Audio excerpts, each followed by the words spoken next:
स्वागत है आपका अपने यूट्यूब चैनल स्टडी विद अमन कुल में। तो अभी सीबीएसई की तरफ से बहुत बड़ी जो अपडेट आ रही है आपके लिए।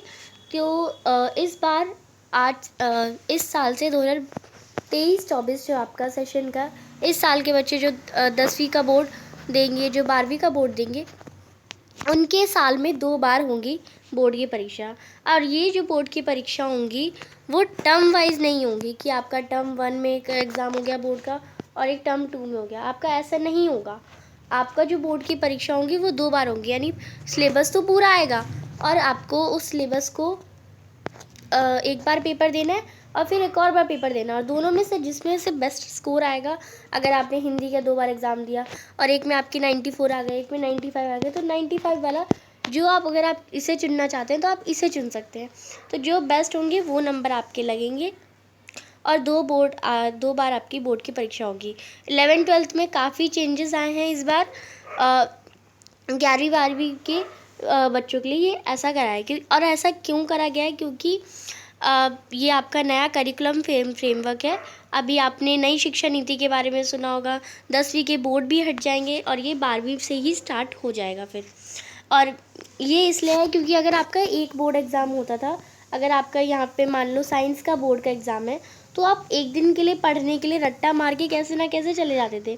बट अब आपकी नॉलेज पे ज़्यादा ध्यान दिया जाएगा, आपको रट्टा लगाने वाली चीज़ें नहीं दी जाएंगी। इसलिए आपको 2 बार एग्ज़ाम लिया जाएगा कि आप अच्छे से पढ़ाई करें समझ के। तो ये इसके लिए करा जा रहा है और आगे भी बहुत सारी अपडेट इससे रहेंगी। आपको इसमें 10वीं के बाद जब आप 11वीं और 12वीं में एंटर करेंगे तो इसमें आपको 2 लैंग्वेज चुननी होगी ज़रूर।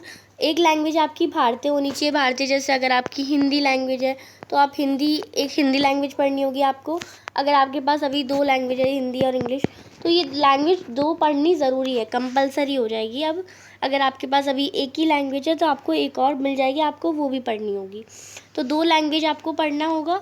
और एक और अपडेट आई थी जो मैंने आपको शेयर नहीं कर पाई थी। 11th और 12th का जो आप है, अगर आप 10th का देने के बाद 11th और 12th में जाते हैं, 11th-12th में अपने सब्जेक्ट चुनते हैं। जैसे किसी ने साइंस साइड चुनी तो अपने रजिस्ट्रेशन के वक्त, तो अगर वो 11th में फ़ेल हो गया, बाई चांस कोई ना हो बट फेल हो गया, तो वो साइंस से फिर आर्ट्स में नहीं जा सकता, उसे साइंस ही पढ़नी पड़ेगी आगे। तो आपको सोच समझ के पेपर अपने सब्जेक्ट्स भी लेने हैं आगे। अब तो सबने चुन लिए होंगे अब तक, बट अब से आगे से ऐसा नहीं होगा। अगर आपने साइंस ले ली तो साइंस ही लेनी पड़ेगी और उसे ही पढ़ना पड़ेगा। तो ये अपडेट थी कुछ। कोई भी डाउट हो कमेंट सेक्शन में पूछ सकते हो, और ऐसी छोटी मोटी अपडेट जो भी आपकी सीबीएसई की तरफ से आएगी मैं आपको अपने चैनल पे प्रोवाइड करती रहूँगी। वीडियो अच्छी लगी तो इसे लाइक करिए और दोस्तों के साथ शेयर करिए। Thanks for watching. Bye bye guys.